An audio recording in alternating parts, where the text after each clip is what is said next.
The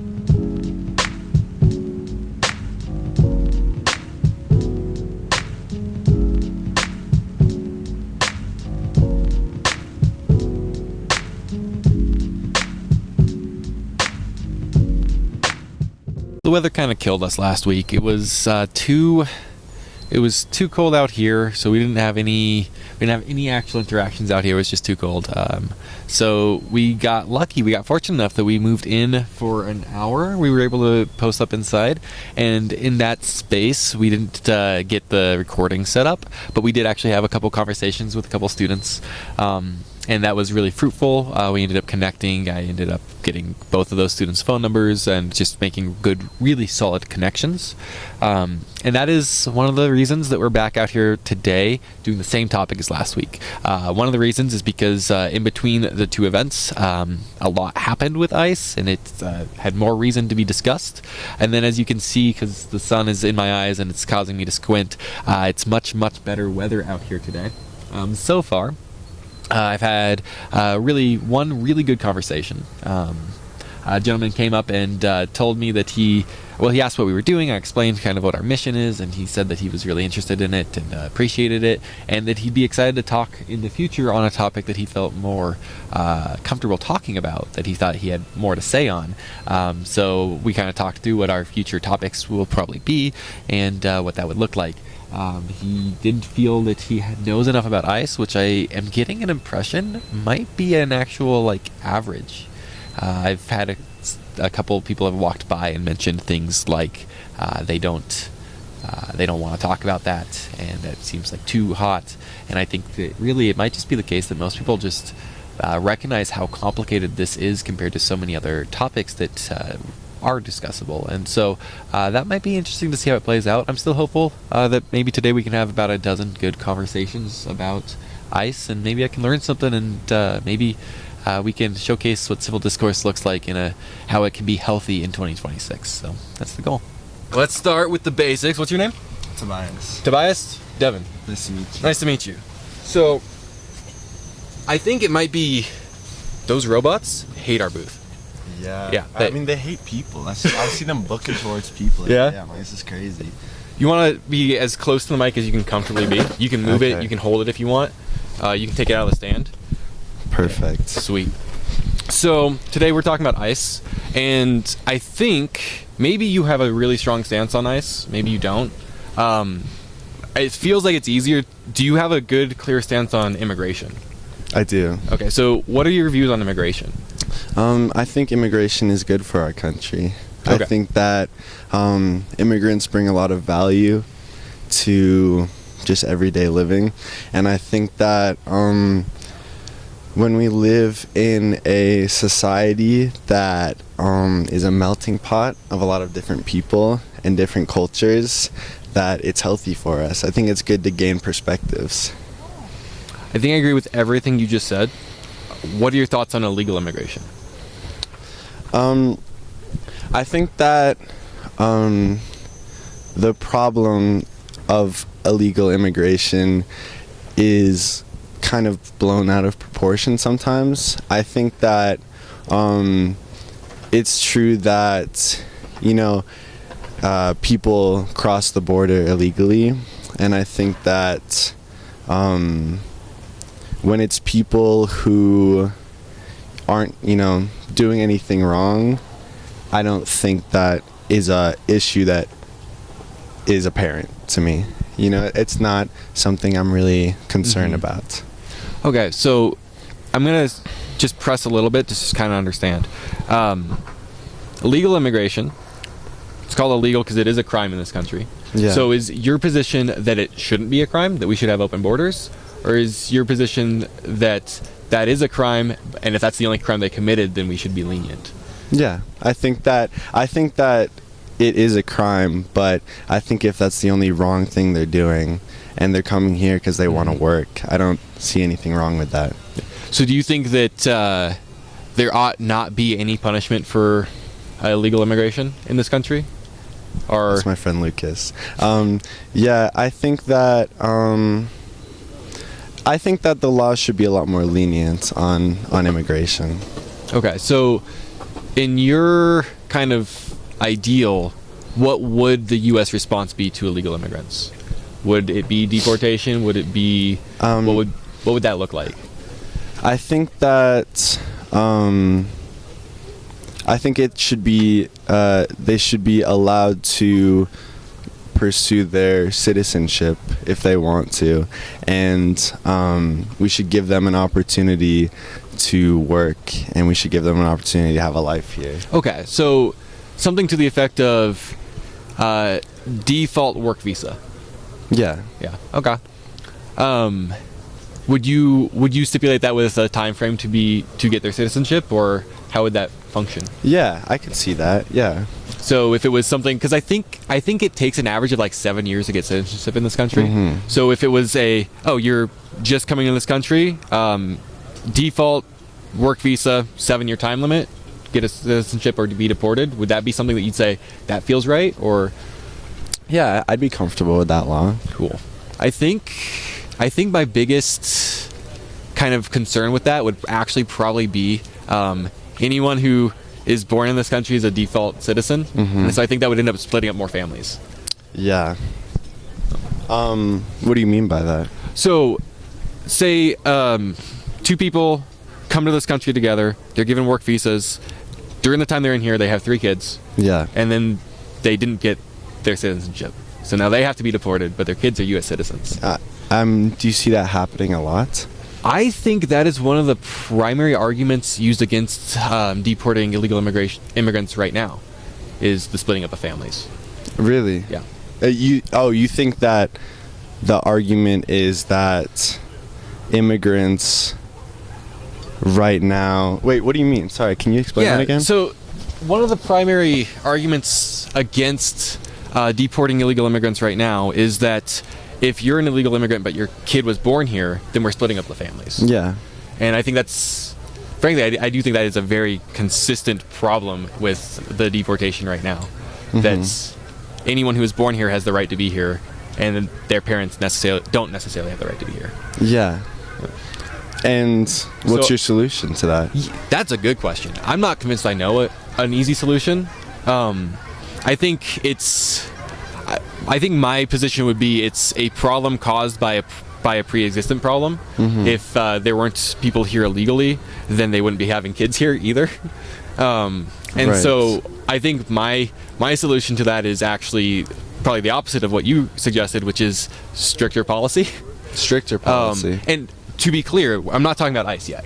I'm not convinced that I know where I stand on ICE, but I'm leaning towards thinking that they're probably overstepping the line. Probably? Yeah, probably. I think that's my current position because I'm very, very ignorant to it. And one of my hopes for today is that I can just learn a lot. Mm-hmm. How do you mean ignorant? So, I do know that ICE was initiated during the Bush administration. So it's been operating for over 20 years. And I effectively never heard about ICE until this administration. Yeah. And so something's changed. In the particular cases that are becoming like the main focus of media, I'm not convinced that I even know what's actually happening in those cases. Okay. So like Renee Good or Alex Reddit. Preddy. Say it again? Preddy. Thank you. I'm not convinced that I know. So what I do know is that anytime when any person dies, that's a tragedy.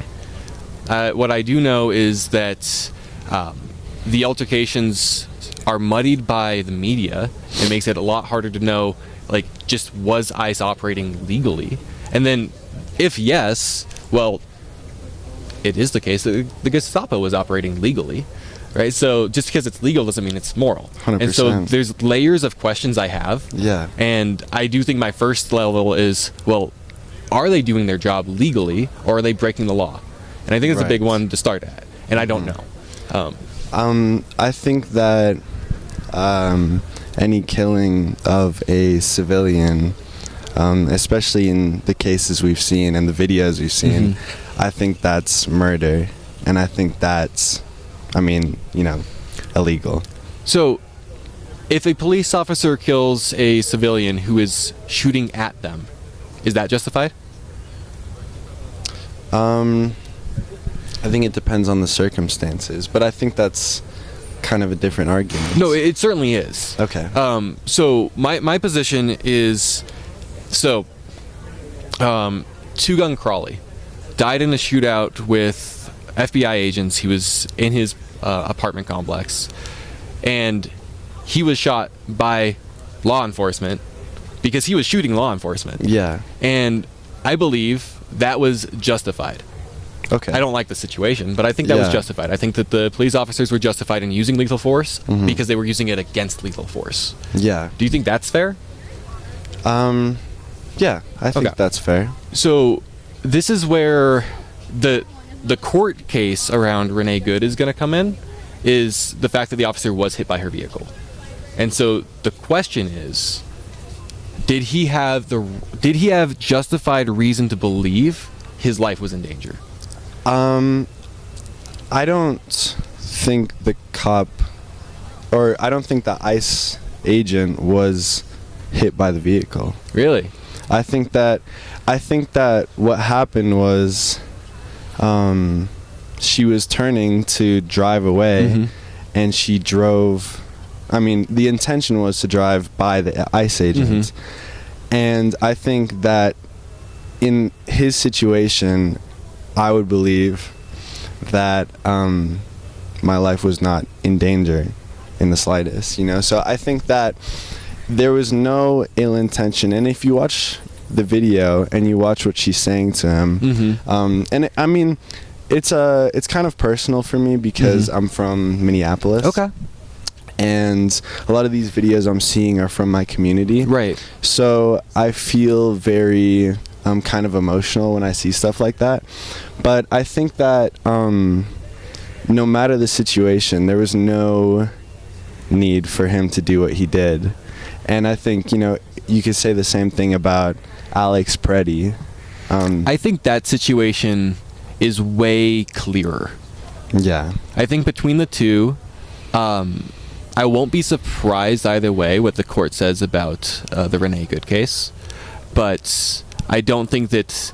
I think every ICE agent involved in Alex's case should not be an agent. I think that one is very clear. I did, and I don't know.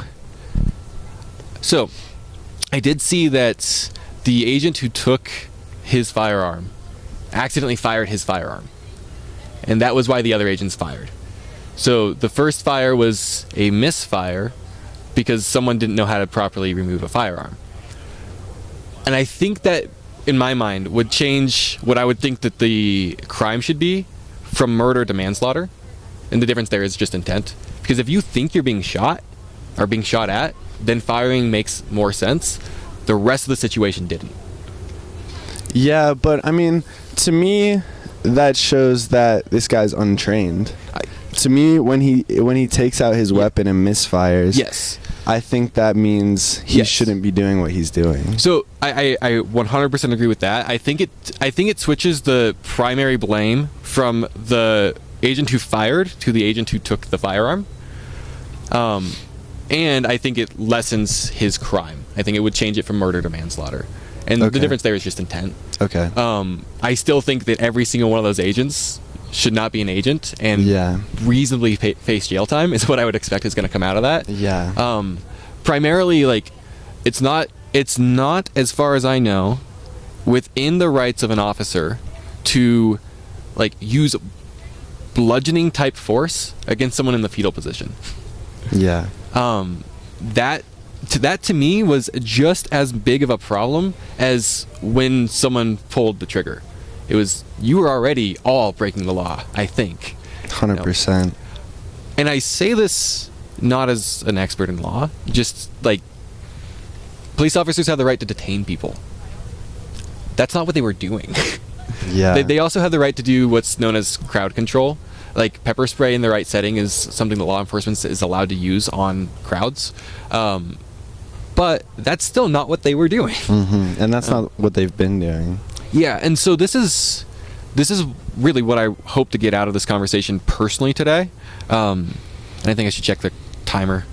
Okay. But the biggest thing that I want to learn is ICE overall, if they're if they're operating legally, and then if they're operating morally. Because that first question, if the answer is no, then we don't need to go on to the next question. We need to correct ICE already. Yeah.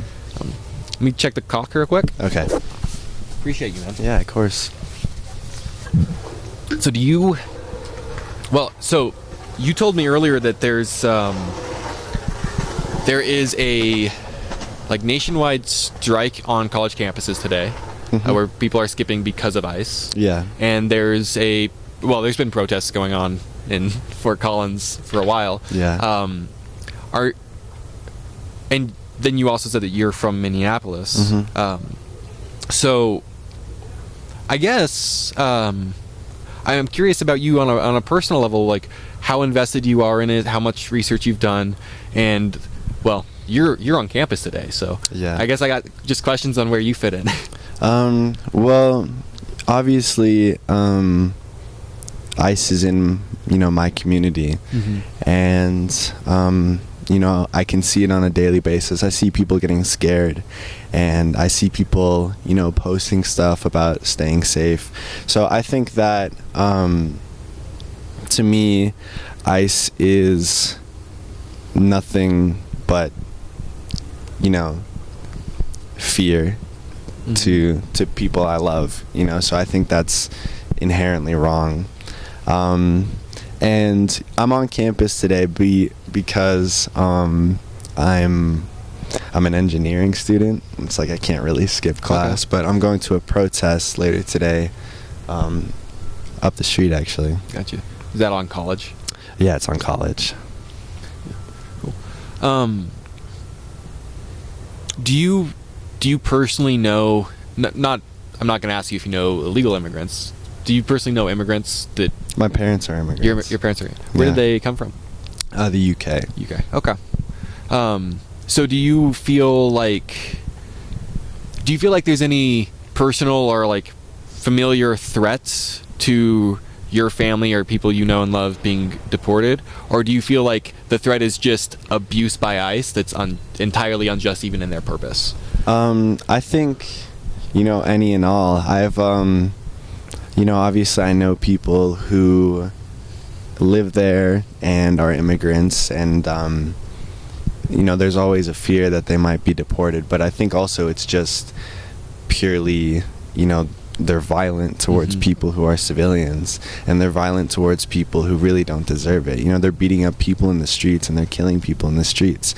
I think that's crazy, and I think that it's horrifying to know that this government or administration is comfortable letting that happen and continuing to let it happen and continuing to fund it. I think that's absurd to me. I think that the institution should be at the very least reformed, if not abolished. Do you feel like my assessment was accurate, that this has only been an issue during the current administration? I don't think that it's obviously it hasn't only been around during this administration. Right, so ICE has been around since Bush. Yeah, and Obama was deporting people too. Obama deported more people than any other president.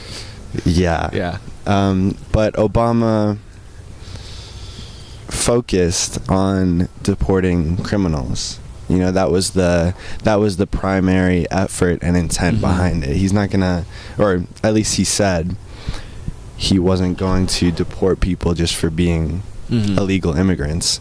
But with this administration, we've never seen anything like this. They're going into communities, they're raiding people's houses. I think that's absurd. Do you know, so, because I'm effectively analyzing this from the impression that everything that ICE does is within the lines, but it's supposed to be within the lines of typical law enforcement, and that's the lens I'm looking through. Do you know if ICE has unique privileges or restrictions compared to a typical police officer? Well, I know that ICE agents are not police officers. Okay. And I know they're not trained to be police officers. I don't know the restrictions they have, but I know that obviously they're allowed to go out wearing masks. That's never something a police officer should be doing. Are police officers not allowed to do that, or do they just not do it?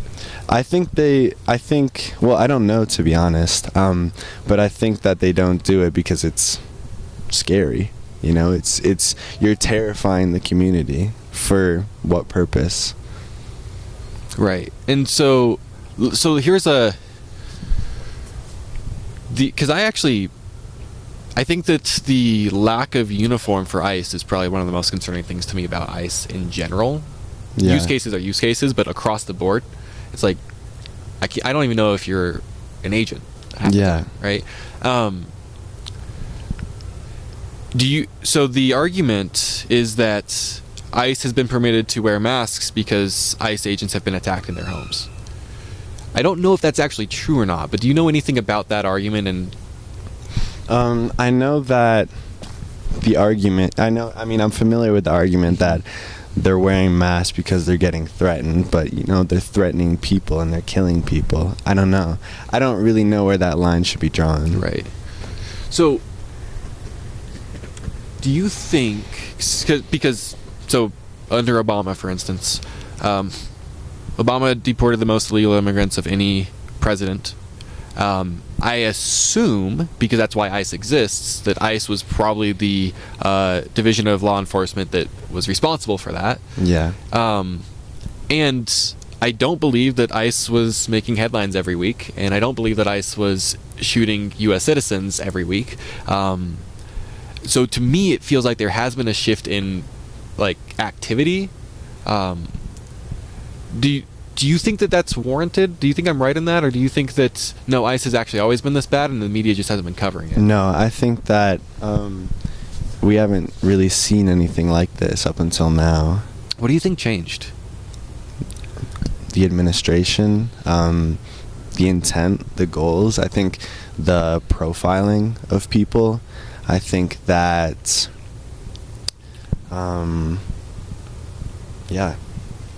I think that there was at the start of this administration, obviously there was a goal to deport a bunch of people. That's what he said. And so, I don't know. I think now it's not about the crimes anymore. To me, that's what it looks like. It doesn't feel like ICE was the center of attention even in President Trump's first term, though. Right? So, do you think I'm right on that, or do you think that's... Yeah, I think it's much more prevalent now. Yeah. And that feels odd to me. Wouldn't you expect that if it was purely the administration that it would have been just as prevalent in his first term? No, because I think it's Congress, too.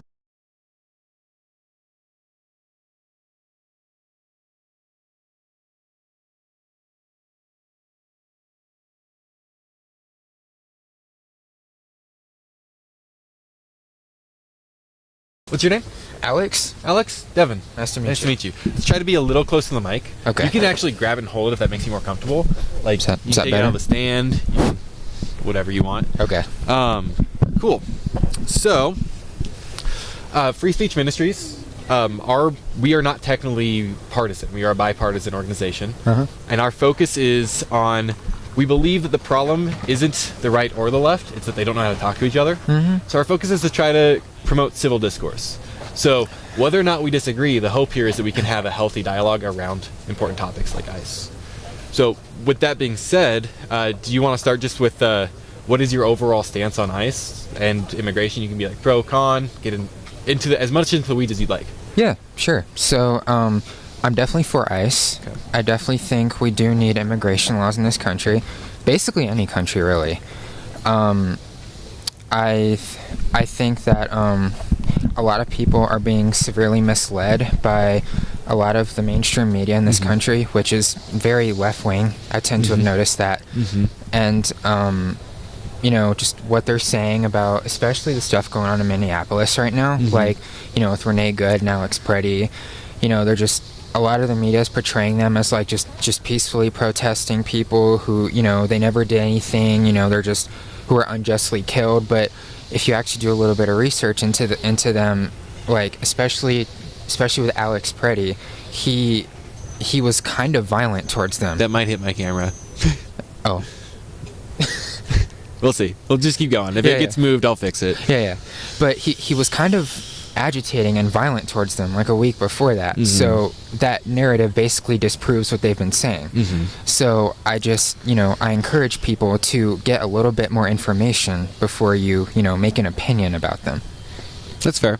So let me ask you, what do you think is so I think there's like at least 3 layers of conflict going on around ICE right now. I think the first layer is what should be done about immigration. The next layer is as I see it, is ICE operating legally? And then the third layer is ICE operating morally? And those aren't always the same thing, right? Right. So let's start with the top one, if you don't mind. What do you think ought to be done as a like fundamental illegal immigration policy? What do you think the operative system should be? So fundamental illegal immigration policy? Yeah. Well, I definitely think no matter the circumstances of how a person got here, whether it's like illegally, if you're here illegally, like if you get caught, I mean, gotta go, you know? Like it's not fair to the people who have been waiting. So deportation, just as a yeah. You're here illegally, we will deport you back to the country of origin? Yes. Basically. Cool. Do you think in general ICE is operating in a way, because that's ICE's fundamental purpose, right? Find illegal immigrants, get them out of the country. Fundamental purpose. Do you think in general ICE is operating in a way that you personally think is acceptable? Do you think they're crossing lines in general? What do you think is the general normative, not the extremes? Like, because obviously, like the stuff that makes the news for a reason, right? But the typical normative, do you think ICE seems like they're operating in a way that you're comfortable with, or do you think that they're crossing lines? So, I haven't seen too many videos per se on like, cause like I keep up with like politics, but I don't like go too deep into it. So, but what I have seen of ICE is that people, like the videos of what they're showing of ICE is people kind of being aggressive towards them. Like, you know, they say that they're protesting, but I see people like they're kicking cars, they're shouting at them, they're blowing whistles, they're honking horns. Like, that's not peacefully protesting, you know? Peacefully protesting is you standing on the side and then holding up a sign or anything like that saying, hey, we do not agree with this, stop doing this. That is peaceful protesting, which you are allowed to do. What you're not allowed to do is interfere with federal law enforcement, which is what people like in Minneapolis are trying to do.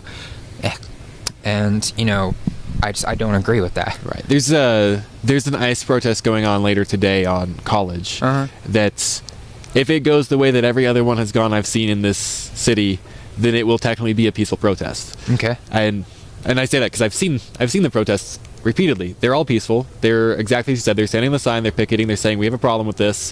The most active thing they're doing is saying honk if you agree. Right? Okay. And I think that is fundamentally, that's our First Amendment right. Right to peaceful assembly. And I think I completely agree with you that as soon as you get physical, you are no longer protesting within the bounds of the First Amendment. So is your position then, your suspicion, I guess I would rather say, that it seems as though ICE is only making the news when people are, what would you say? Like aggressive? Yeah, when people are agitating them and people are like overstepping that line. Would that be your position? Yeah, definitely. Yeah. This is people like, hey, like look what these people are doing. ICE bad, you know. When in reality, if you look between the lines, like those people, they're not peacefully protesting. They're kind of being aggressive. So, do you think that ICE was?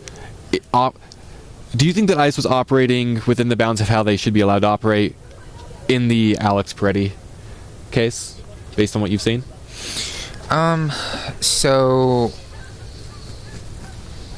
Oh, we're talking about the one where like he got like shot, right? Yeah. I didn't really see like the full angle of what happened, so I can't really comment too much on that.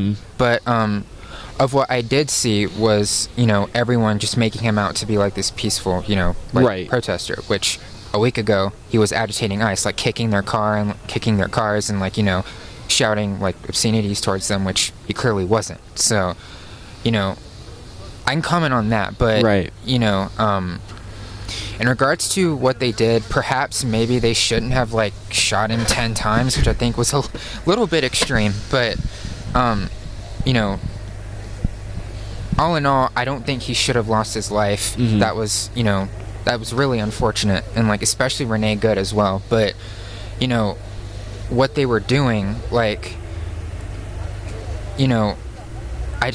they kind of intentionally put themselves in harm's way. Right. And, like, I thought that was kind of stupid.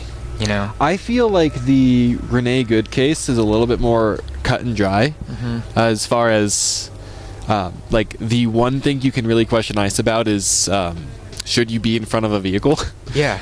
But the officer got hit by the vehicle. Mhm. That's lethal force. He responded with lethal force.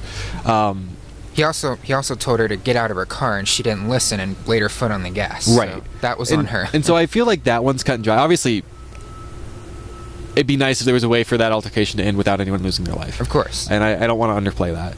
I feel like the case with Alex is a lot more ugly. It feels to me that it's easy to say that Alex crossed lines, but I also feel like the ICE officers did too. Mhm. I think my position in that case would be that, like, every one of those officers should not be in law enforcement anymore. I think they should lose their licenses or whatever it is, their badges. I suspect that one or two of them might need to face jail time. Potentially all of them, depending on details. But I'm not a lawyer. But I feel like that case is so much messier that it's much easier for me to say that was a absurd circumstance unless it's normative. If this is just how ICE operates normally, then I think we have a serious problem. Yeah. But if it was how ICE operated normally, then it wouldn't have made news. Right? Yeah. So like, I definitely agree with you there. Like, oh wow. Okay. They don't like my booth. No, I guess not. But I definitely agree with you there that I don't think he should have been shot 10 times. That was a little excessive. It's 11:03. I just want you said you had until around 11. Yeah. But Okay. yeah. But yeah, that was a little excessive. I don't agree they should have done that, and I think it was the right move for them to suspend them. Yeah. But Would you say that you generally lean politically right or politically left, or I not that simple? definitely lean more on the right. Okay. Because I do have some left-leaning views as well. But Does that make you pretty uncomfortable on this campus? what happened? Are you getting a lot of people coming out? I mean, a lot's relative, but to our goals, yeah. I just printed out a whole bunch of these. There's a protest in June, College and Mulberry right there. Oh, cool. Told you. What was I saying? I asked you what it's like on this campus being more right-leaning. I will say I do feel a little bit of an odd man out Yeah. because I've noticed, like, especially on college campuses that obviously tend to lean more liberal, but I've had friends who found out that I do have some right-leaning views. Some pretty close friends, actually. Not a lot, but I had like one close friend, and they just kind of ditched me because I have right-leaning views, and I'm like, why? Yeah. Like, that's so unnecessary. Did you feel tension, like, the week surrounding Charlie Kirk's assassination? Yeah. Did you feel unsafe here at all, or did you just feel like this no. is tense? Yeah. I didn't feel unsafe. I just it was definitely like a period of, I did see people like celebrating that like online, and I was just like, okay, it doesn't matter where you lean, you celebrating someone getting assassinated like that in front of their own children, that is so wrong. Like I wouldn't feel that way if Joe Biden or Kamala Harris did that. Like I'd feel terrible, you know? Like same with Trump or, Vance or anyone on the right. Like that's wrong. Like I don't agree with that. So let's start really, really simply. Okay. Diego? Yeah. Cool. Devin? Nice to meet you. Yeah. Before we talk about ICE specifically, I think it's easier if we start more general. What are your views on immigration? I really don't have one Yeah? because my situation is kind of a special. I am from Peru, which means I'm not native from the U.S., but I also have a U.S. citizenship. Try to be a little closer to the mic. Yeah. You can also hold it if you want. You can take it out of the stand. How, like, Yeah. Whatever makes you most comfortable. Yeah. So, as I said, I'm Peruvian. I was born and raised in Peru for 15 years, and I came here 4 years ago. So that means I'm 19 years old right now. Right? So, I kind of have mixed feelings about it. Yeah.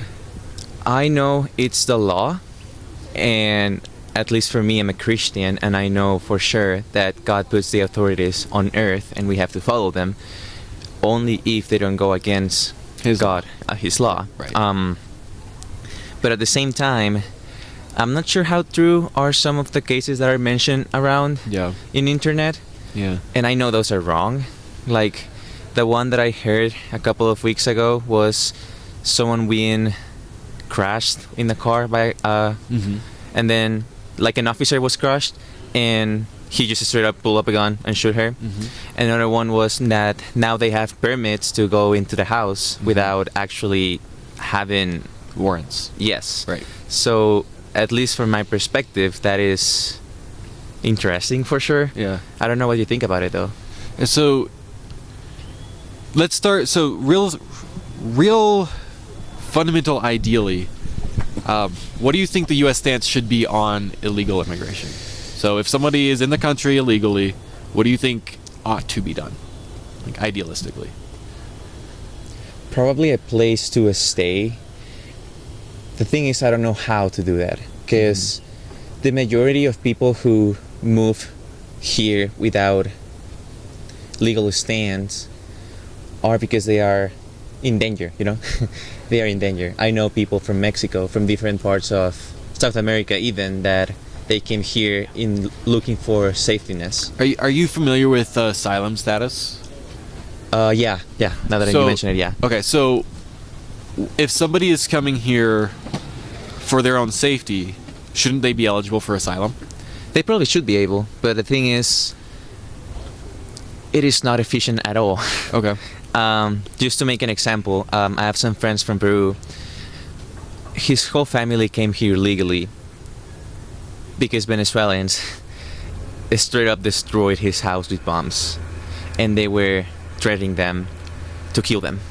So they just sold everything after that incident and came here. They applied a couple of months before they were receiving threats. Nothing happened. I have no idea how it works in different parts of the world, but at least in Peru it takes months up to a year to receive a notification from the U.S. Embassy. For asylum? I'm not sure if it's for asylum, Okay. but for like the general visa, and for asylum, at least the one that my friend was, they never responded and it was 2 months. Okay. So idealistically, I would love for people to have a place to stay here, especially in those situations. But I just know that that is not the actual world, if that makes sense. No, that does make sense. And I would want somebody who has an earnest case to asylum to be able to get asylum much faster than that. Yeah. Not that person. Yeah, and I mean, if you're okay, so here's the easiest example that I know of that I can speak to. People who are coming here from Puerto Rico, not Puerto Rico. Why did I say Puerto Rico? It's part of the U.S. It is part of the U.S. That's why that was silly. Not Puerto Rico, Cuba.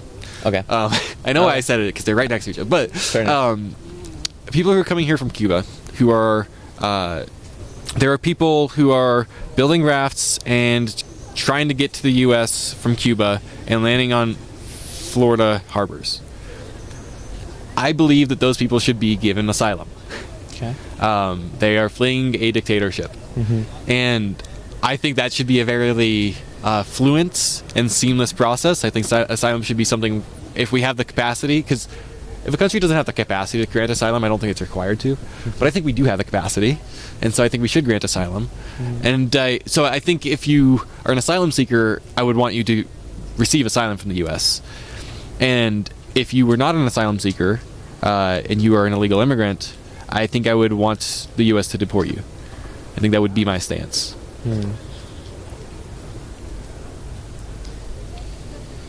So only in those cases. So let me see if I understand Yeah. correctly. Just are we globalizing the example of Cuba, or Yes, is it, yes, or yeah. like So- so- anyone who needs asylum? Yeah, anyone who has a valid claim to asylum, I'd want us to be able to give it to them. Okay. That would honestly sounds fair, but at the same time, how would you prove that? If that makes sense. That's a good question. I'm not convinced that I know the answer to that. Okay. I think that's one thing that's fairly simple is by knowing where they came from, and then some places are easy. Hello. How long are you guys going to be out here for? I'll be here until about 2 p.m. Yeah. Yep. Does she want to be part of it? We'll see. Might come back with a gun.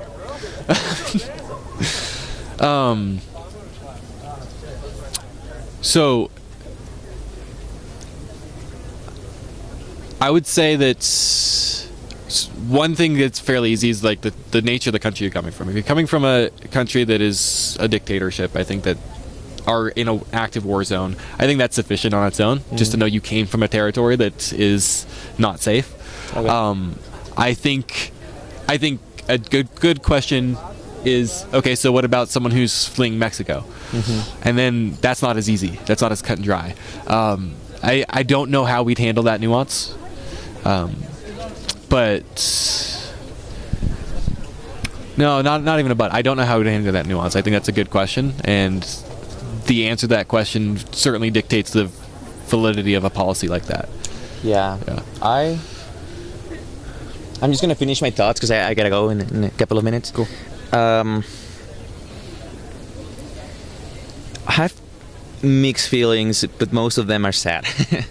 Like, I'm not sure how truth those statements or news are on the internet. If they are truth, it is really sad to see people like that.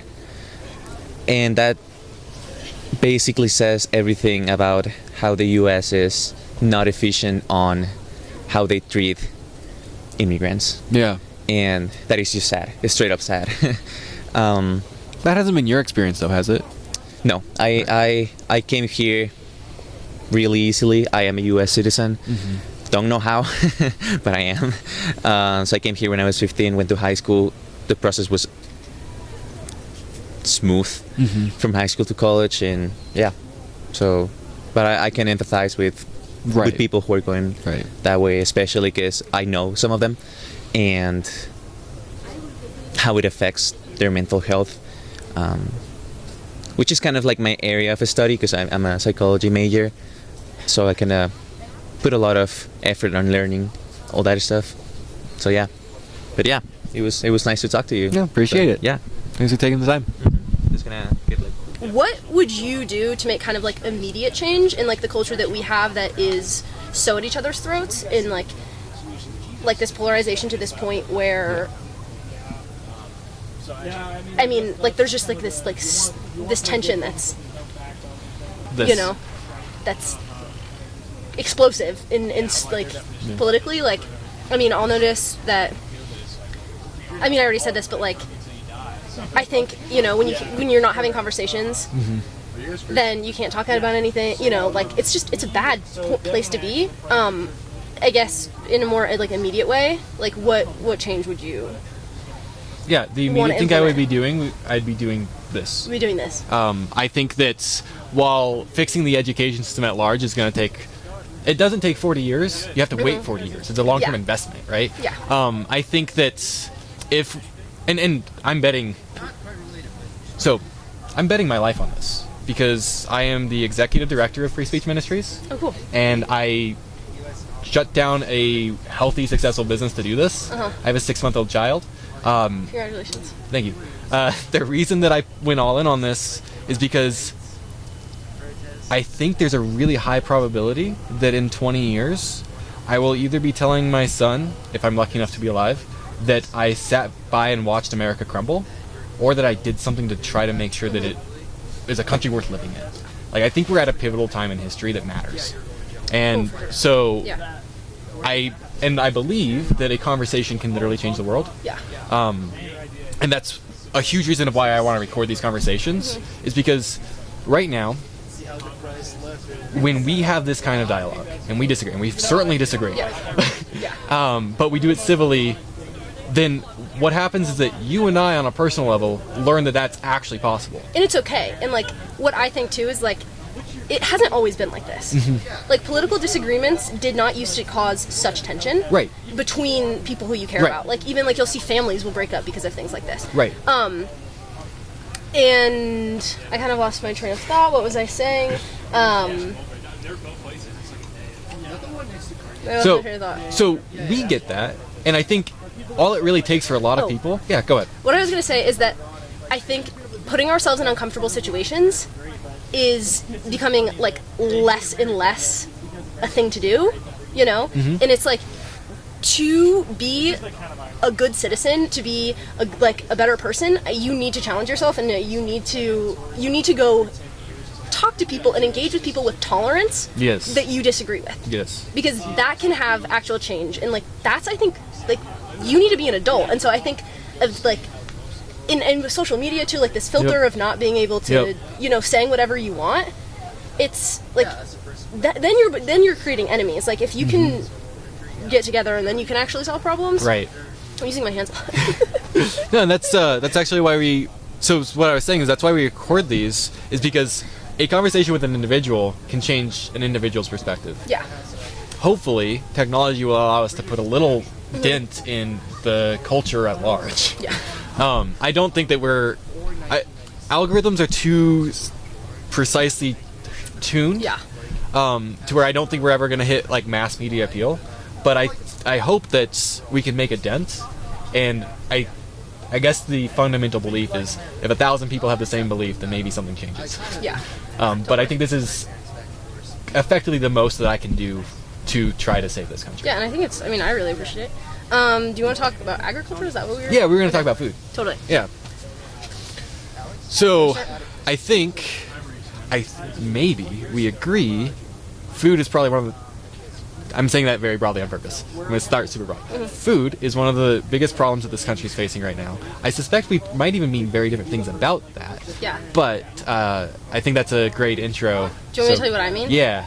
Okay. I think, I'm gonna What was start- your name? I'm Sunny. Sunny? Devin. Nice to meet you, Devin.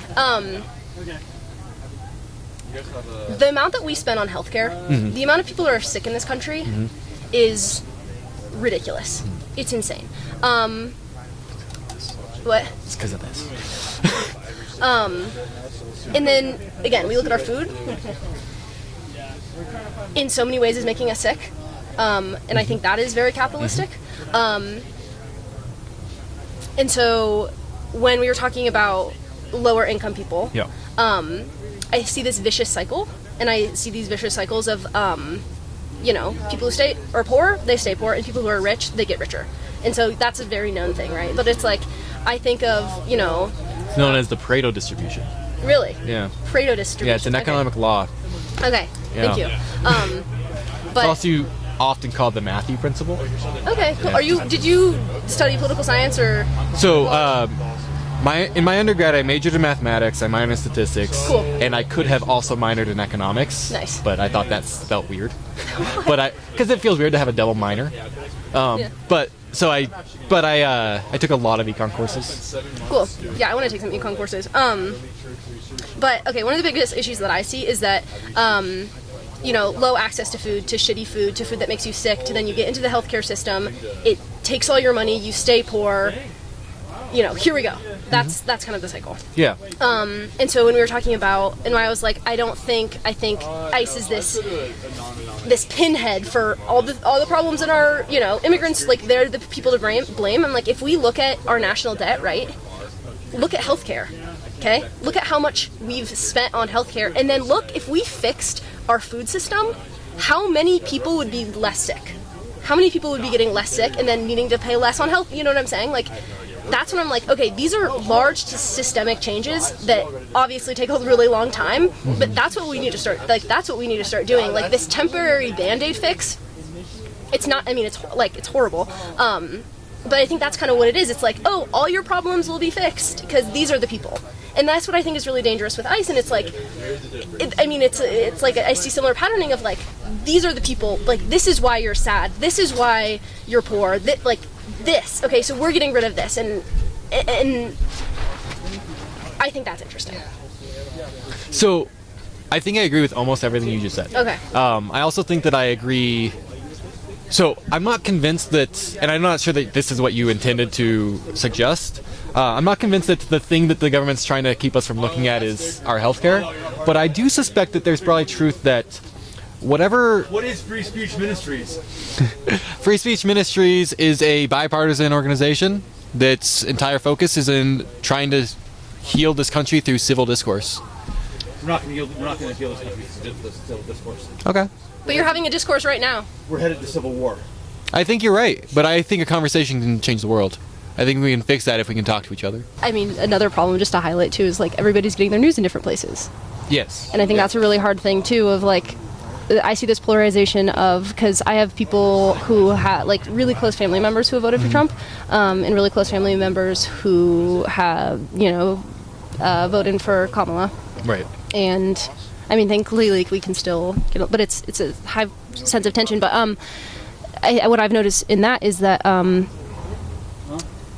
people truthfully believe what they believe, and I think most people, for the most part, believe that they're believing in the right thing and that they're well-intentioned, and that they think that the other people are crazy because they're like, how could you think this? This is so fundamental. This is so truthful. This is so moral, And then, and then the other side's like the devil because they think Right. the opposite thing. And so when it's like I think a lot of us have the same shared like beliefs, and then what I think politics what used to be is like how will you go about it. Yeah. And so now I think it's switched to this thing of like you're morally different, I'm morally different, when I don't think it actually like is so much I think that.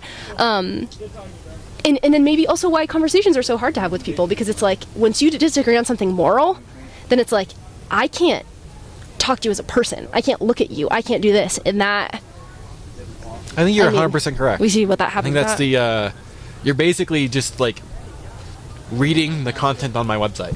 Like Really? Yeah. Like, we're so online with that. That's wonderful. I mean, because I also Yeah. No, you can talk. I feel like I keep going in different diversions with ideas, but like I mean, I think that's the same problem with wokeness. Of like, I mean, it's the same thing of like not being able to talk about things. Yeah. No, I think that's right. And I was going to say, I'm going to put a feather in your cap for you. Okay. I think that one of the most pervasive things that has caused this is actually technology. I agree. It's social media. It's the way the internet operates. It's how good our algorithms are at determining what we watch. You. Everything you do is Right. right. Everything, Right, and Yeah. and I'm saying that's a feather in your cap because that came because of capitalism. Thank you. So I'll give the devil his dues. Have you ever read How to Win Friends and Influence People? by How to- Dale sorry, Carnegie? what? How to Win Friends and Influence People by Dale Carnegie. No, I haven't. Okay, it's an old book. I think it's over 100 years old now. It's about how to. Yeah, that's my light reading. Yeah. For bed. So it opens up. He tells the story of Two Gun Crawley. And Two Gun Crawley was, I think, a mobster. Okay. Maybe he was a bank robber.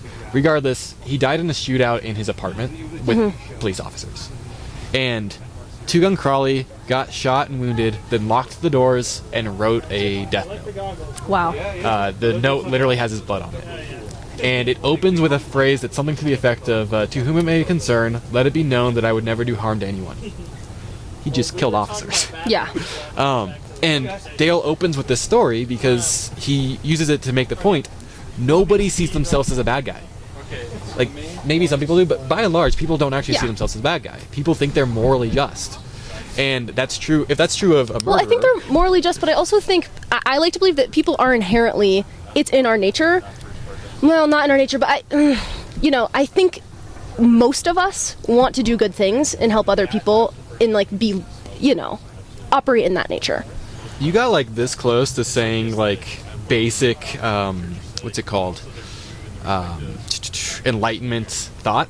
and then you stopped yourself and said maybe that's too easy. Well, you know, well, because I think it just like it can go in so many different directions and like depend on who's like, you know, talking about, like if you put, you know, different colored lenses on anything you say, it's like this is wrong, this is right, you know, like Sure. theories. It's just like it, you know. Sure. But anyways, police officers, they're not. So what I think that I'd say that's close to what you said is, I actually think that people. So I'm a Christian. I believe that people are inherently sinful, and therefore, like, it is in our nature to do bad. But I think it is also the case that human beings are created in the image of God, and therefore it is in our nature to do incredible good. I think both things are actually true. I think what you said that I would fully support is people tend to want to do good. Like, we have a desire to do good. I think that's built into human DNA. Sorry, I don't want to get too in the weeds on like everything that we talk about, but I think it's interesting. Why do you think that people, like, by nature or like originally want to be sinful? Because I think. Oh, I don't think we want to be sinful. Or sorry, are sinful. Yeah. I think, and I'm not a Christian. I wouldn't know how to really define my religion, but or I don't know. Grew up kind of Buddhist and also, but I think like we have, you know, innate, like we need to survive, right? And I think in that can be selfish, right, in the name of survival. But when I think we're not in a state of survival, then I think we strive for connection. We want to help other people. We feel good helping other people. So I don't see how we're like innately sinful. I'm very curious. Okay. So I'm going to answer that. Before I do, how would you define the word sin? I would define the word sin, and I think I'm not defining this very like biblically. No, that's fine. But how I think of sin is that it's bad. Yeah. Duh. It's like it's evil. It's gross. It's the antithesis of like God, light, and joy. Okay. And love. Okay. That's how I think about it. I think of it as yeah, I mean that sums it up. Have you in your life done bad things? Yeah. Okay. So I have what's known as an abductive argument. I'm sorry. I have what's known as an inductive argument. So my inductive argument is where you take a sample size. This is what statistics does. You take a sample size and you see if you can extrapolate it properly to a population. Okay. And the field of statistics is determining whether or not that's appropriate.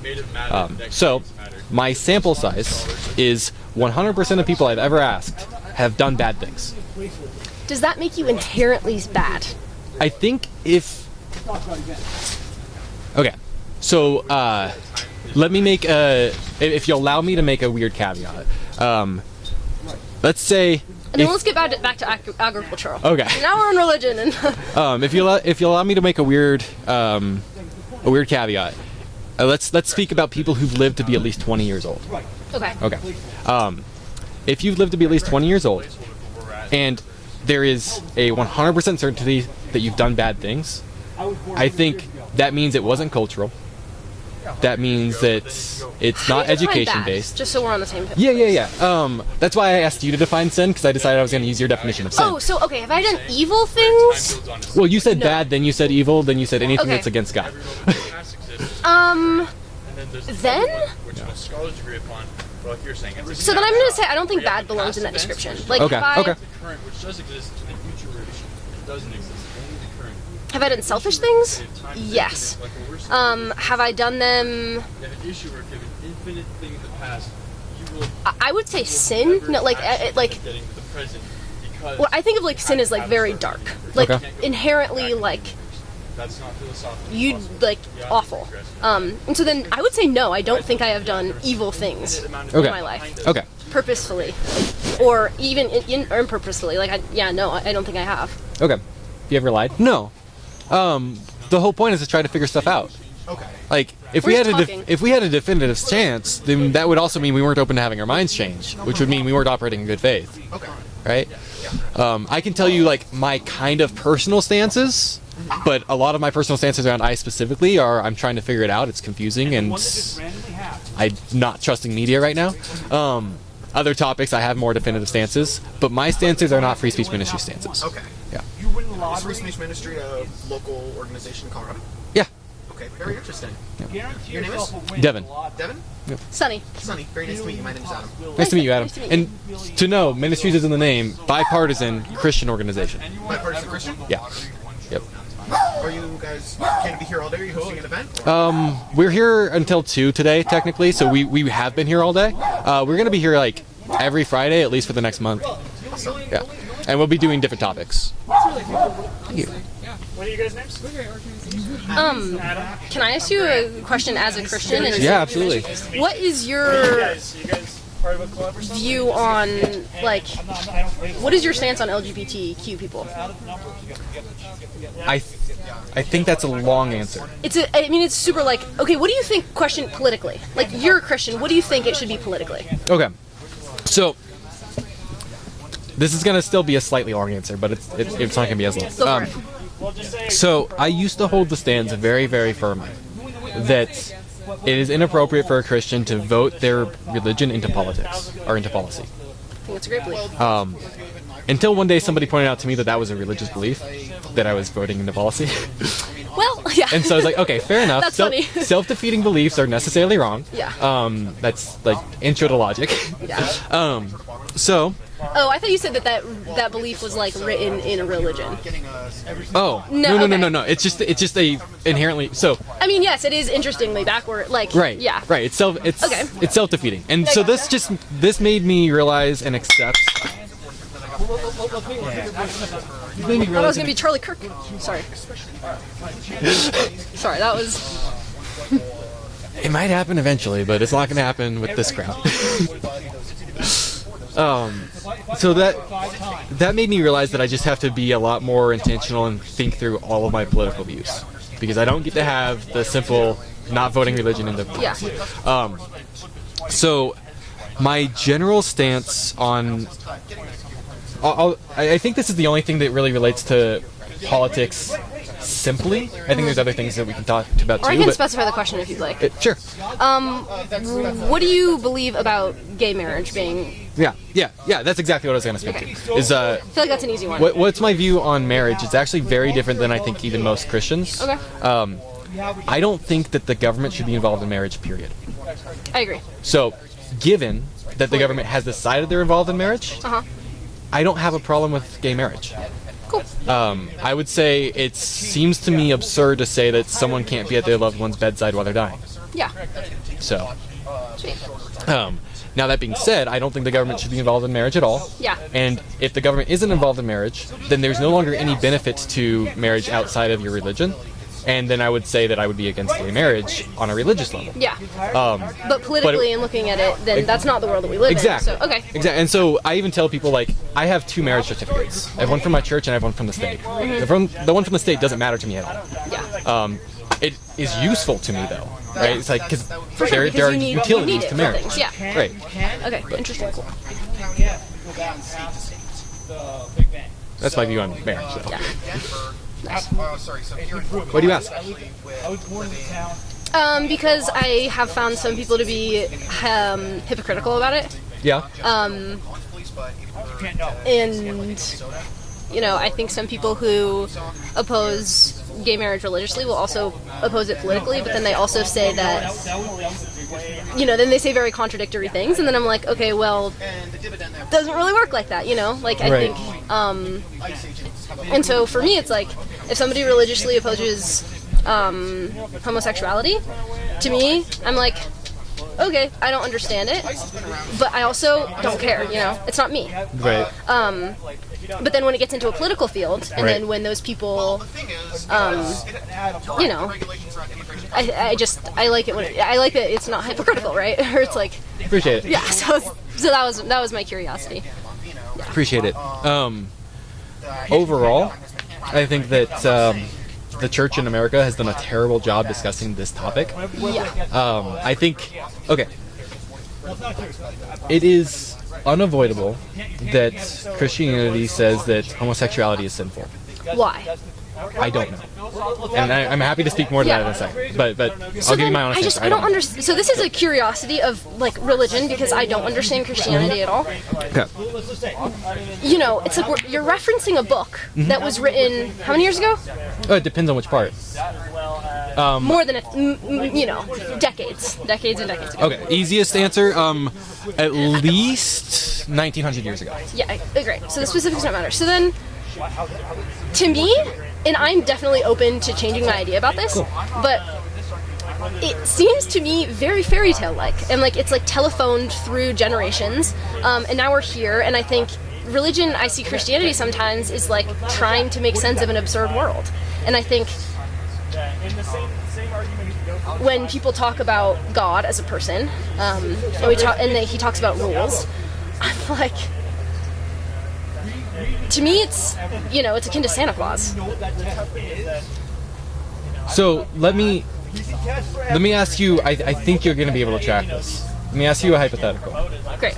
If there is a sentient God, as I defined earlier, and he did speak to you, would you want to listen to him? In this hypothetical, yes. Okay. So that's the premise. Okay. And now the If question. there were. Yes. And so then the question in my mind, Christians have to answer 3 questions in order for Christianity to be rational. Does God exist? Is the Bible historical, reliable document? Did Jesus Christ rise from the dead? All 3 of those are big questions. I would say yes, no, no.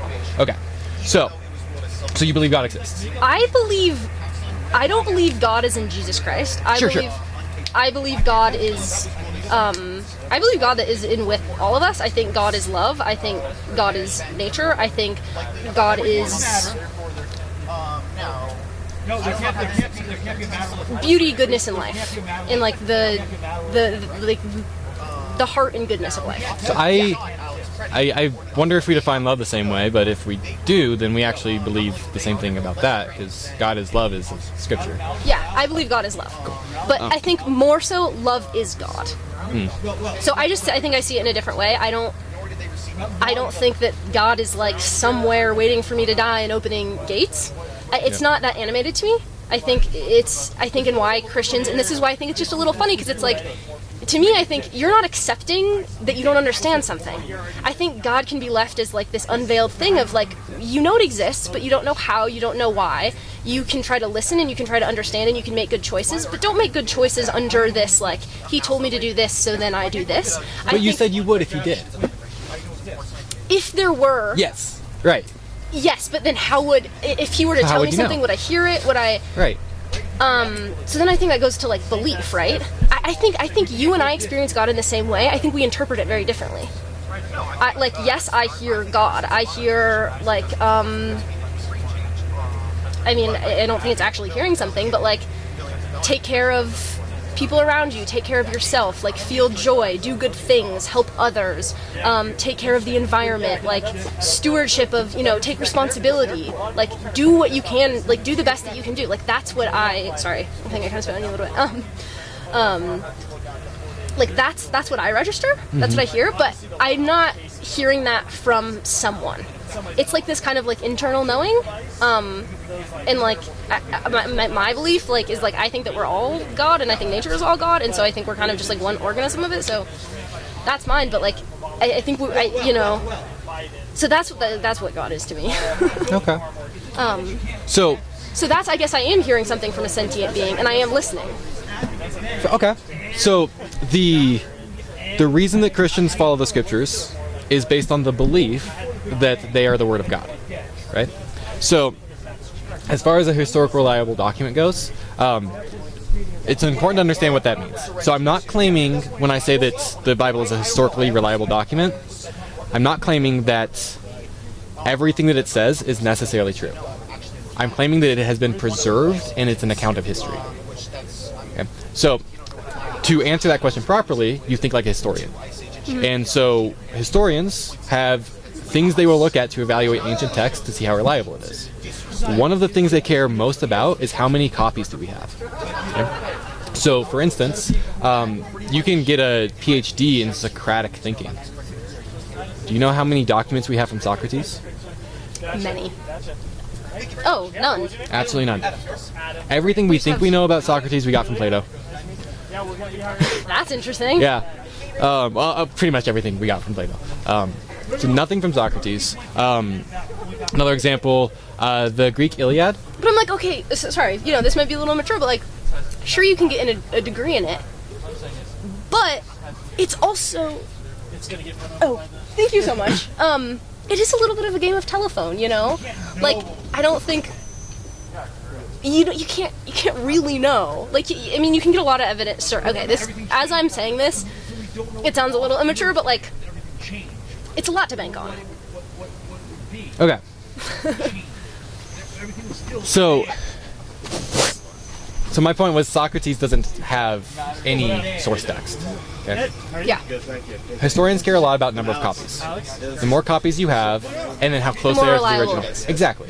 So the Iliad is. But can I ask you something? Yeah. Sorry, just for this, like, how can writing be perfectly accurate? I mean, like being. I'm not claiming that it is. No, but like also meaning versus writing down. Like when I'm not claiming that it is. Okay, but then if we're referencing text like that, where it's up to interpretation. Yeah. Great. No. You guys should get an Instagram. We should.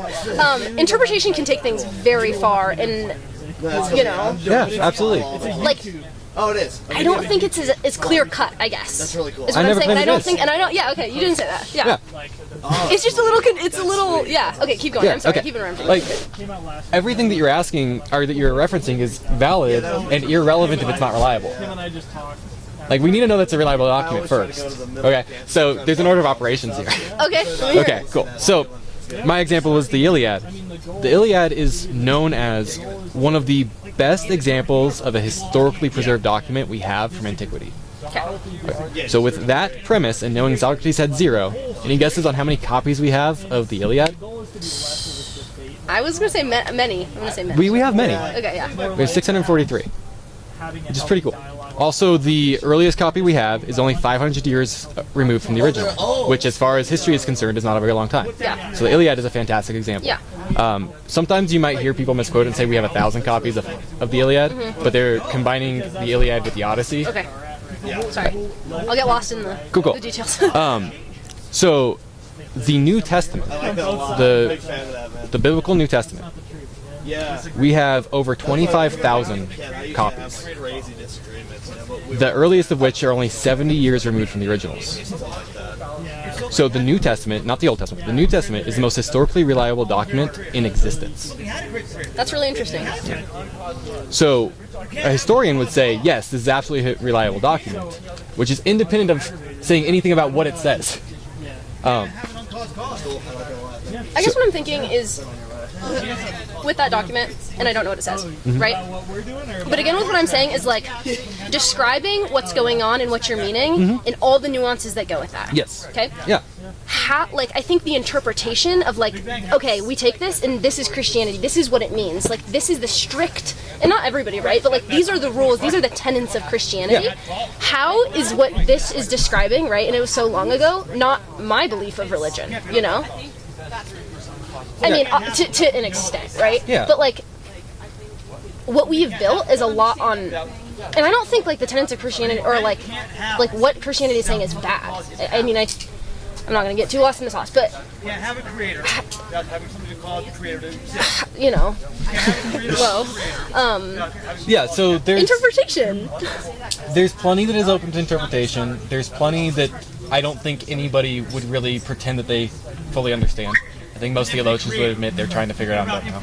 And there's plenty that's See, that's really where I clear. get bothered with, is when it's like, we know this, God is like this one thing, this is what it is. It's like, you don't know it for, like, it's not Okay. It's not in this physical realm, like you can't use physics to prove it. It's I have a personal maybe grievance with like, you don't know. It's not exact. It's not like you can be wrong or it can be in this gray zone.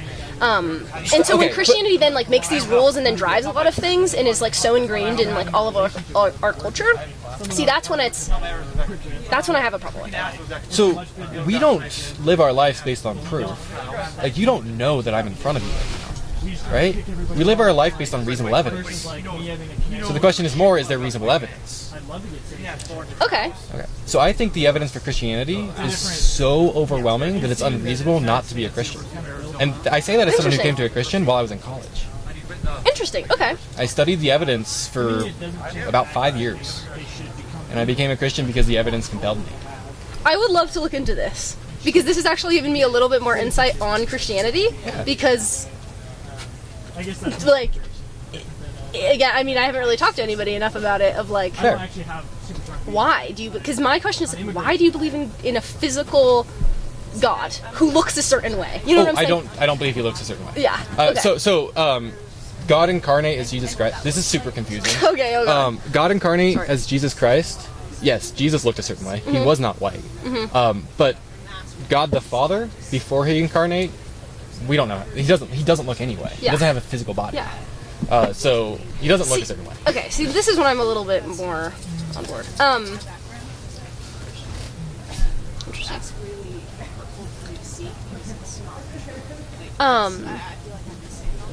Also, Satan doesn't look a certain way either. To be super duper. Yeah. The guy with horns and the No. beard and Yeah. red skin, not a thing. Yeah. Sorry, I feel like I've taken a lot of your time. I don't have class for a little while, so I'd love to keep talking, but... This is exactly why I'm here. Okay, awesome. Yeah. How you doing? Good, how are you? Doing very good. Appreciate what you're doing. Yeah. I think it's important. Do you have any other... Sorry. Do you have any other, like, questions or, you know, maybe things you want to... that you wanted to talk with somebody on camera about, or... You said that you'd love to hear more about it, so I can literally, we're here every Friday. Yeah. I can get you resources. Yeah. I can show you stuff. I literally wrote a book on this. Uh-huh. But the field that I studied is known as Christian apologetics, which is the evidence for the faith. Mm-hmm. I also studied Muslim apologetics, and I also studied world religions. Mm-hmm. And what I would say is those three questions that I said Christians have to answer. Is there a God? Is the Bible historically reliable? And did Jesus rise from the dead? Yeah. Like, that's the building blocks of Christianity. Yeah. And what I came to, and those are all three different fields of study. Like, the evidence for the existence of God, scientifically, is so overwhelming that it's absurd that people think that you... See, that's what I think is really interesting. Yeah. See, that's the part where I'm definitely going to go look at more. Cool. Because I think... So you know, I mean, you probably do, but like, as somebody who hasn't grown up religious, as I think of the Bible, and I think of, I'm like, because in some ways it's like, okay, there's the Bible, and I think it's not like talked about a lot of, or I haven't heard it a lot of, like, you know, about religion. But would you like to talk about ICE since that's what your son is? Honestly, I don't care about ICE. Yeah. I thought it would draw a crowd. What? I thought it would draw a Dark crowd. crowd. Yeah. No, I think this is a more important conversation. I mean, if we could have this conversation and then one day you'd say, actually, I think Christianity is true, that would make this whole thing worth it for me. Well, I don't think if I need to know Christianity is true to know that God is real. No, certainly not. And that's kind of where I'm at. Yeah. To me, and this is how I feel now, I can't speak for a future me, but how God works doesn't feel really like any of my business. Okay, let me ask you a hypothetical. Okay, let's assume there is an all-powerful, all-knowing being that chose to create you. Okay, let's also assume that being has the capacity to interact with you. Okay. What if you are that being? Okay. Like, what if, not to sound like this, but like, what if you are God? What if I am God? Like, what if you're listening to yourself?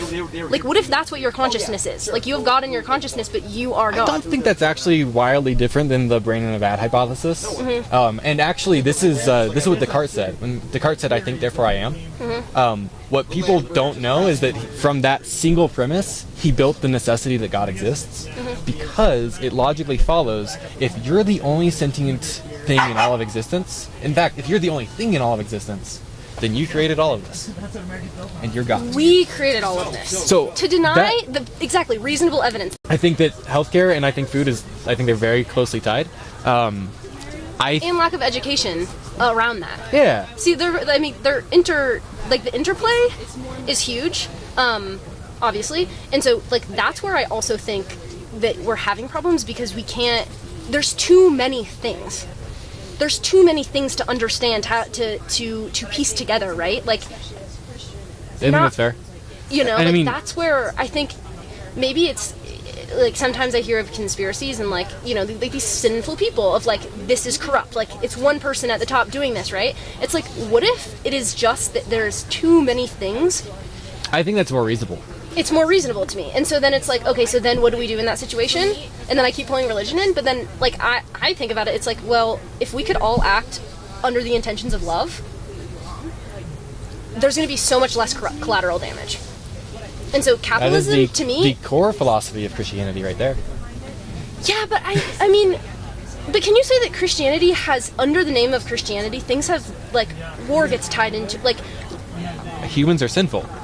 So, I think you should... See, that's not loving, though. See, then you're not being Christian. I think you should judge religions based on their doctrines, not on the behavior of those who profess them. Ooh, why? Because people are problematic. And if you judge the effectiveness of anything based on the people who do it, everything fails. But life doesn't exist in doctrine. So, a religious doctrine is the ideal you try to hold yourself to. For sure. Trying to hold yourself to it. So, for instance, you believe that you should act lovingly. Do you always act lovingly? I'm trying to and this is where all of our problems come from. I try my best to. Yes. And so that's what I'm saying. Like, again, so many different points of it. It's like, I think we're all trying to be good people, most of us. Yeah. It's impossible. So, in the Bible, there's 613 commands given by God. Okay? Jesus was once asked, what is the most important of all commandments? And his response was, the most important commandment is to love the Lord thy God with all thy mind, heart, and soul, and the second is like it, to love thy neighbor as thyself. For surely I tell you, if you do this, you will have fulfilled all the law and the prophets. Meaning, all 613 of the biblical commands can be met if you only love. So that is the core fundamental backbone of Christianity. Love thy neighbor. Okay, so then can you say that wars fought because of Christianity, that is not Christian? Yes. Yeah. 100%. Yeah. Yeah. Like, things done in the name of Christianity and things done in That's Christianity evil. are different things. Yeah. Yeah. Yeah, like the Crusades, the Holy Wars, like everything that God ever commanded was... Okay, can I ask you a question then? So then, why do you see many Christians, I would say sometimes on the wrong side of things? Yeah. I see, like, when I'm talking about is, like, sure, wars, but also, like, I see a lot of hate speech in the name of Christians. Yeah. I mean, hating on, you know, gay, like, right? Like, that's a hot topic of it, of course, of, like, you know, going to people's funerals and, like, your son should have died and, like, you know, things like that. The American church has handled LGBTQ terribly. Or, okay, let's even... No, I'm just giving you... No, like, I'm just agreeing. Exactly, for sure, but, like, I'm trying to think of other things as well, like, I mean, guns, like... My question is then why? Why, like, what do you think? Why are Christians so like? Because when you think of like evangelical Christians and like that has a tone to it. Mm-hmm. You think of something when you hear that. I came to Colorado to start a Baptist church, and I'm not quick to tell people we're Southern Baptist. Yeah. Because things have stigmas. Yeah. Like, I get it. Like, because my association, and so this is a genuine curiosity. Like, what do you think? Because sometimes when I think of Christians, I think of I would not go to them. Yeah. They scare me. Yeah. I think, like, in a genuine way, if there was, like, people lined up and I needed help, my question is, like, is this a real Christian, like, in the name of love? Or is this a different Christian? And so, I'm like, how did that get there?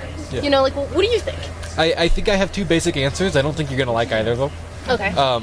One I've already said, and I think this is the one you're going to guess. Sin. Humans are sinful. Yeah. So, like, we suck. Full stop.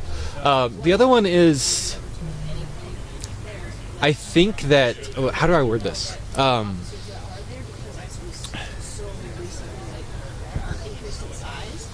Okay. Actually, I'm going to go a different route, and this might not be as, you might be able to hear this easier. In St. Augustine, or alive in like the 300s, wrote about the visible church versus the invisible church. Okay. And so what Augustine was describing was the fact that a lot of people who attend church regularly and claim to be Christian are not Christians. Now, technically what that means in the scriptures is they haven't actually accepted Christ as Lord and Savior. But they're not Christians. Or they're not practicing Christianity in a genuine way. And so that's where Christ would say, you know them by their fruit. Right? So if they're not actually living to the tenets of Christianity, that's good evidence that they might not be Christians. And I say might not because what if they just became a Christian? Mm-hmm. And there's a learning process, right? But it's good evidence that they might not be a Christian. So Augustine explained that there's an invisible church and there's a visible church. The invisible church is true Christians. Mm-hmm. And it's effectively a subset of the visible church. It's a smaller group. So the reality is that most people who profess to be Christians are not. You think that most people aren't, they don't try to be loving, good people?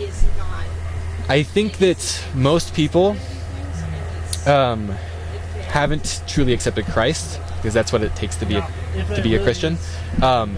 The core tenet of love thy neighbor, I think it probably is the case that most people try to do that when they think about it instead of thinking about themselves, which is pretty rarely. I think most people are fundamentally selfish. So either human nature or sin. Or both if you're a Christian. Yeah. You can say those at the same time. Yeah. But yeah. And let's also accept the reality of things like mental illness and how that also affects us, and personal trauma and how that also affects us. Like, it is much more complicated. Great. So in the name of God, why do things like that happen? That's a good question. Because another thing that frankly pisses me off about Christianity is when things like genocide happen, things like somebody's kid dying, things like rape, awful, despicable things happen, and it can be chalked up to in the name of God, or not in the name of God, but like God's purpose, or like right. So yeah, I get what you're saying. It's another example to me of like trying to make sense of the nonsensical things. So I mentioned earlier, or like God will do this for a reason. Like, how can we just like I'm sorry. Yeah. Like it's not. It doesn't make any sense to think that things are predetermined. I don't think things are predetermined. Yeah. Or. I think we have what? I think we have free will. Yeah. So okay, that's a little loop, like a little hole, and I think of Christian. What do you? Do you have a response to that? Yeah. So, well, I have 5 responses to that. Damn. I wrote a book on this. Oh, cool. It's in the book. Cool. But I mentioned earlier that I don't know why homosexuality is sinful. Yeah. I just know that it is. And I said I'll talk about that in a moment. We never got there, so I'm gonna get there now. Great. So, in the Old Testament, about 6,000 years ago, God commanded the Israelites to start doing things like washing their dishes. He told them that if somebody has a wound that does not heal within a certain amount of time, to put them outside of the camp. It described quarantining infectious diseases. He said, wash your dishes. He said things like, when a woman is on a period before tampons, she shouldn't move out of the house. And like, just very practical. And at the time, there was exactly one people group in the entire world that washed their dishes. Yeah. And if you would ask them why, they would have said, I don't know, God told me to. And what group was that? That was the Israelites. Okay.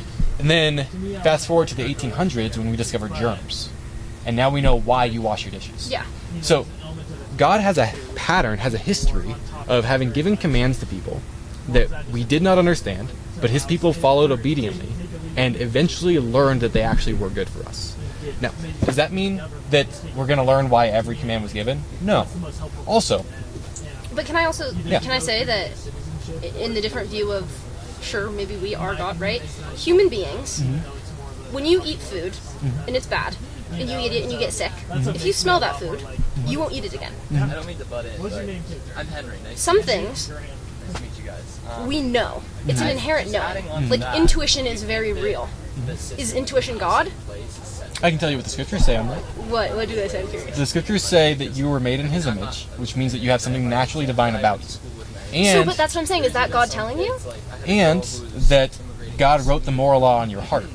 So you do have an intuition towards what's right and wrong. So that's what my question is, like, why don't you think you are God? I went to school with her from... So my answer to that is because the evidence for Christianity is overwhelming. I feel like I just interpret it. I interpret it differently. So Jesus Christ said, "I'm the way, the truth, and the life. None gets to the Father except through me." He said, "I am God incarnate." He said, "I will prove that by rising from the dead after I am killed."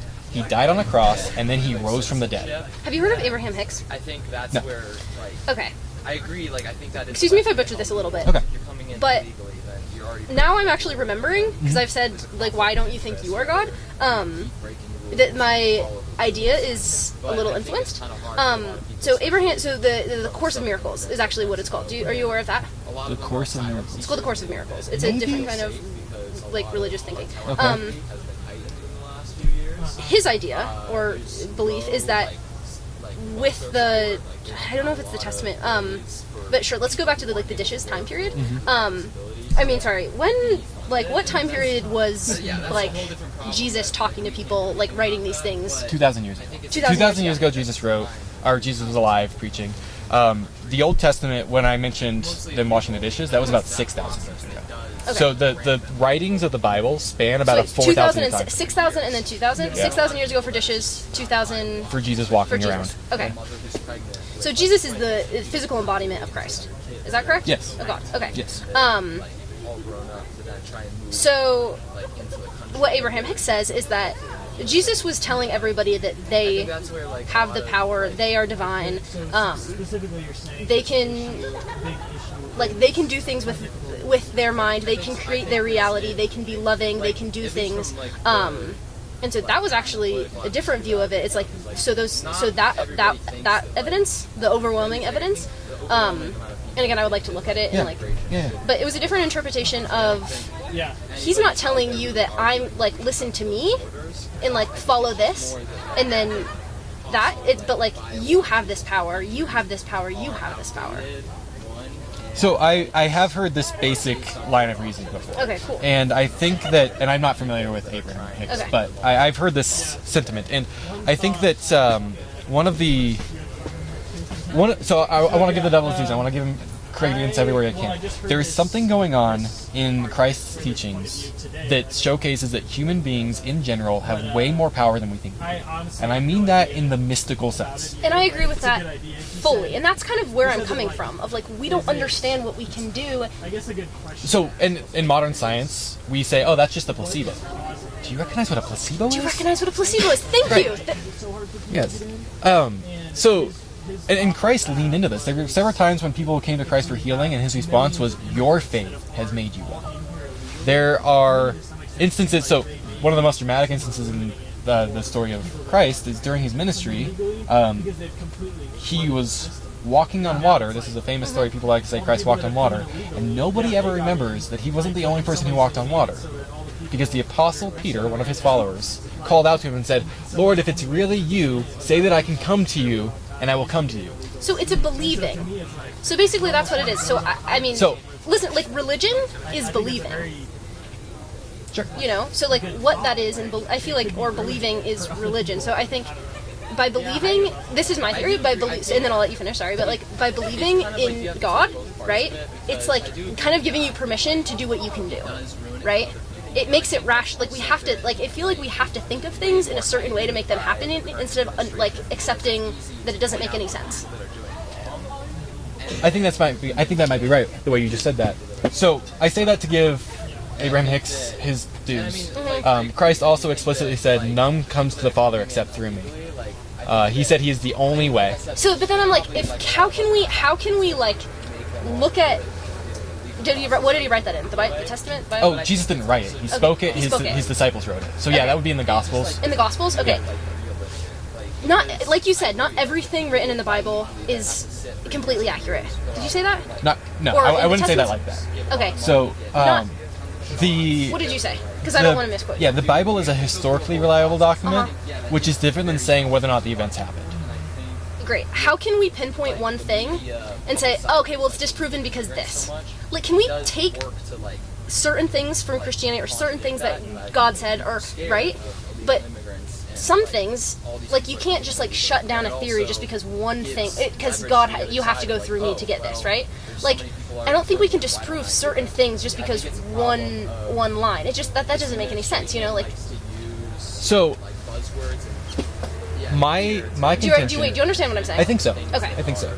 So my contention is that I believe in what's known as the inerrancy of the Bible, which is more complicated than it sounds. So the inerrancy of the Bible is the claim that the original manuscripts were fully correct in whatever they spoke of. Again, proof how? Yes, I don't think I could prove that. See, but then how can we use that as valid evidence? How can we put an argument upon that? Like, it's just improper standing. So, I don't think that, and that's why that's not one of the claims that I think need to be proven to be a Christian. No, but I'm saying, but it's like, it can't be like, it's true, why? Because God says so. Oh, that's not my argument. No, okay, but like, overarchingly, you know what I'm saying? Like, I think for specific writings, it's like, some things, I mean, I would like very much agree with. Other things, again, homosexuality is a sin. Why do we have to very strongly believe that, right? Like, could he be wrong? Or could that not have been transcribed properly? Or not like physically, but like, has interpretation been false? Right. You know? So that middle question, I like that you corrected it, because the middle question is no, we have too many copies. But the third question you asked of could it be misinterpreted? Possibly. So that's when I'm like, why do we hang our hat on certain things? Okay. And so there's a couple things that we have going for us when we're trying to interpret the scriptures. One is that we have 2,000 years of very well recorded documents from the Catholic Church on what the church fathers believed about topics, which just is helpful. I'm not a Catholic. It's just helpful to see, so we see a lineage and a progression that helps us get to where we are. Two, that actually predates Christianity because Jewish culture has always done that. So we actually have Jewish, extra biblical text to help us as well. I don't think that you can defend extra biblically that the Bible is inerrant, and so I wouldn't say you need to be a Christian. You don't need to accept everything the Bible says is true to be a Christian. You don't. I do believe everything the Bible says is true. Could you say that I am a Christian? Not yet. Not correct. Why? Until you recognize that you are not God, you will not be a Christian. I don't think I am God as in like one God. I think I am a version. I think what you would say is we all have a soul, and our soul is a tiny yes. piece of Yes. the one being soul. That's exactly what I'm saying. I don't think, in the, the maniac way of I'm God. I think you are God. He is God. That tree is God. Okay. Let me make this simpler then. And so, to be a Christian is to accept Jesus Christ as your Lord and Savior. Or is to be a Christian follow the tenets of Christianity, to act in love, like you said earlier. So why does having to believe in to believe in God? Why does that make you a Christian, not acting in love? So Christ was asked in the Gospel according to John on 3 separate occasions what's necessary to have eternal life.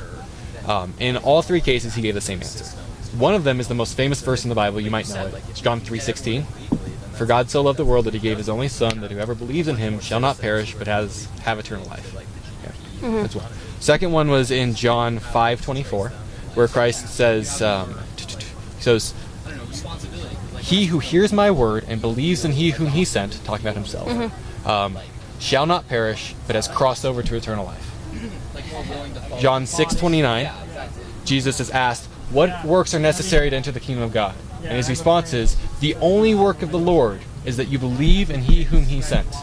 At the end of John's Gospel, chapter 20, John says, many more things did Christ do, of which all the books of the world could not hold, but I write these things that you can know that he is the Christ, and by knowing you can believe in him, and by believing you can have eternal life. So the reason that belief is what's necessary to be a Christian is because being a Christian means being Christ-like, following Christ. Christ said the only thing you need to do to be a Christian is to believe in him.